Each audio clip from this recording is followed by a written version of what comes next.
Hello parents, नमस्कार parents. मेरा नाम Mithilesh Kumar, speech therapist and audiologist from Kavya speech therapy hearing care and autism centre Ludhiana, Punjab से।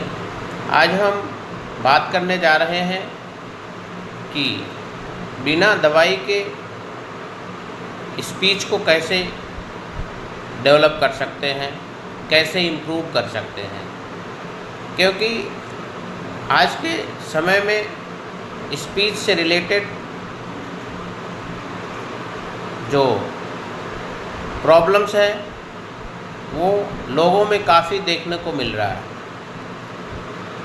तो मैं बता दूं कि स्पीच के लिए अभी तक कोई मेडिसिन नहीं बनी है कि उसको मेडिसिन दे दो जी और वो बोलने लग जाएगा। स्पीच डेवलप करने के लिए स्पीच थेरेपिस्ट का सहारा लेना पड़ता है,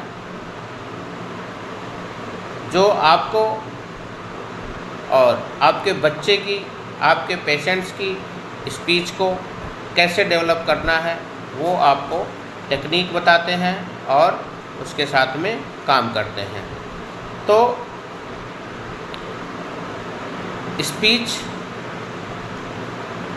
की जो प्रॉब्लम्स है वो कभी भी किसी को भी हो सकती है।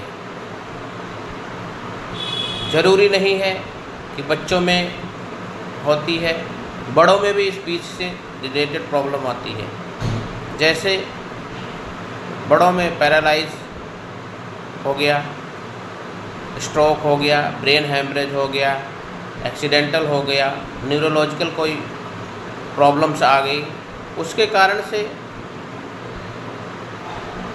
पेशेंट्स की जो आवाज़ है उसमें परेशानी आने लगती है और वो बोल नहीं पाते हैं। बच्चों में है कि जैसे ऑटिज़म हो गया, ADHD हो गया, स्पीच डिले हो गया, मेंटल रिटार्डेशन हो गया, सेरेब्रल पॉल्सी हो गया, अनक्लियर स्पीच हो गया, स्टैमरिंग हो गया, इस तरह की प्रॉब्लम्स आती हैं। तो इसको ठीक करने के लिए हमें जो स्पीच थेरेपिस्ट होता है वह पहले पेशेंट का असेसमेंट करता है। असेसमेंट करने के बाद में उसका प्रोग्राम तैयार करता है, फिर उस पर स्पीच थेरेपी देना शुरू करता है। और कुछ स्पीच थेरेपिस्ट हैं जो पेरेंट्स को भी गाइड करते हैं कि स्पीच थेरेपी कैसे देना है, तो उनको भी सिखाते हैं। तो अगर आपका बच्चा स्पीच डिले है, सारी चीज़ को समझता है, सब कुछ जानता है, लेकिन बोल नहीं पाता है, तो उसके लिए जो प्रोग्राम्स है स्पीच थेरेपी का वो अलग होता है।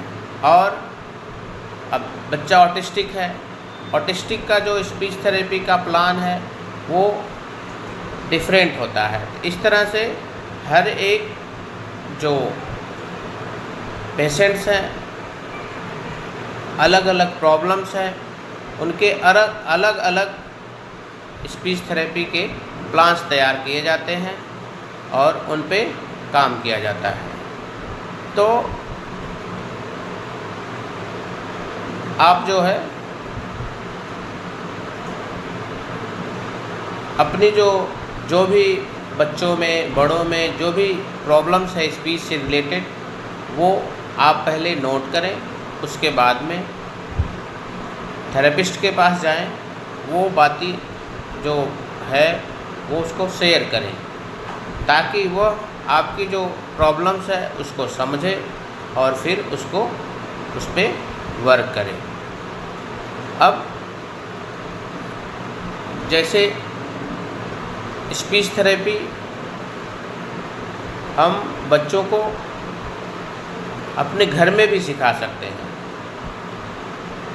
बड़ों को भी हम घर में सिखा सकते हैं, लेकिन हर एक चीज़ के लिए, हर एक एरिया डेवलपमेंट करने के लिए प्रोफेशनली जो गाइडलाइन है वो लेना पड़ता है। इसलिए अगर आपके नॉन में या आपके घर में या आपके रिलेटिव में किसी को स्पीच थेरेपी की से रिलेटेड कोई प्रॉब्लम्स है तो आप हमसे संपर्क करें, हम आपको गाइड करेंगे